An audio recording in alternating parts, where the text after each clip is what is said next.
بسم الله الرحمن الرحيم. فخامة الرئيس، حضرات السادة المشيرين الأفاضل، بداية خير ما أبدأ به دفاعي في محرابكم المقدس هو خير الكلم. الذين قال لهم الناس إن الناس قد جمعوا لكم فاخشوهم فزادهم إيمانا وقالوا حسبنا الله ونعم الوكيل. فخامة الرئيس، بادئ ذي بدء، حسبنا الله ونعم الوكيل في كل من تسول له نفسه من خلال منصب كان أن يظلم إنسان بريء. إذن يبقى السؤال للدفاع وليس للمحكمة، لا تسأل. اشترطتم عند نظر أي دعوة يا فخامة الرئيس أن تكون الصورة المعروضة على فخامتكم واضحة مبرئة من أي لبس أو غموض. هناك خطأ في تطبيق القانون وهو ما أبدأ به دفاعي، لأن حضراتكم علمتوني أنني أبدأ من حيث ما انتهى إليه الحكم.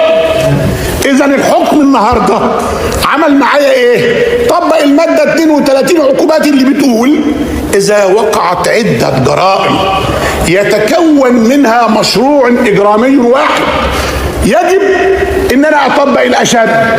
انا مقدم في امر الاحاله بمخدرات وسلاح. المخدر هو النهارده الجريمه الاشد، وبالتالي المساله التي تلي ذلك وحيث انه نظرا لظروف الدعوه وملابستها ترى المحكمة أن تأخذ المتهم بقسط من الرأفة في نطاق ما خولته المادة 17.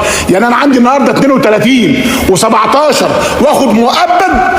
هذه المسألة أبدأ بها دفاعي أن هناك خطأ في تطبيق القانون، حيث أن المحكمة في منطوق حكمها خالفت ما جاء بالحيثيات، وكما نعلم أن الحيثيات مكملة للمنطوق. لذا أيضا دفاعي الإخلال بحق الدفاع قدمت حافظة بها أصل برقية الإغرافية تؤكد إيه؟ أن الضبط على المتهم تم قبل الإذن. الأدهى من ذلك أنها قبل التحريات ذاتها. المتهم وهو لا يعلم ما تحويه الأوراق من وقائع أو مواقيت. ألا يا ريس، ده دفاع مطروح على فخامتك ولا المقر. أنا اتخذت يوم 24/7 الساعة كام؟ 7 الصبح، واللي خدني عايز إيه؟ بيضطهدني وقال لي تسلمني واحد أمشيك، ما تسلمنيش هلبسك بندقية. ده دفاع. طب نحط الدفاع ده قدامنا كده فخامتك.